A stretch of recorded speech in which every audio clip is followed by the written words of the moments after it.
At the margin, we are tilting towards growth.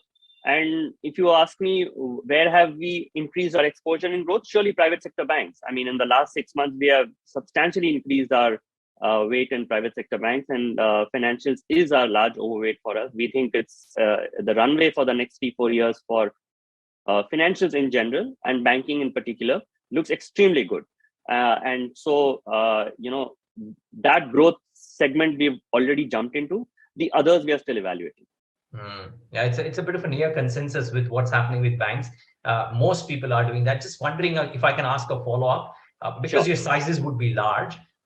Would you stick to would you stick to the larger banks because they are showing as much growth, or are you also, or have you also fished into the slightly smaller market cap pond on the banking side? So I would say that banks which have a good deposit franchise would fit into our theme, because there is going to be a fight for deposits. Loan growth you can achieve.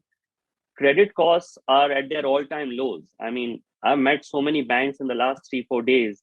Almost every bank sounded the same, that the credit costs, what they're actually seeing, specifically in the retail segment, is much lower than what they had anticipated and have modeled.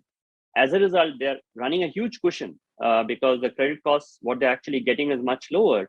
So the profits are going up, but they're continuing to provide slightly more, continuing to guide slightly higher, even though they know that these numbers will not come, because they don't know why these credit costs are so low.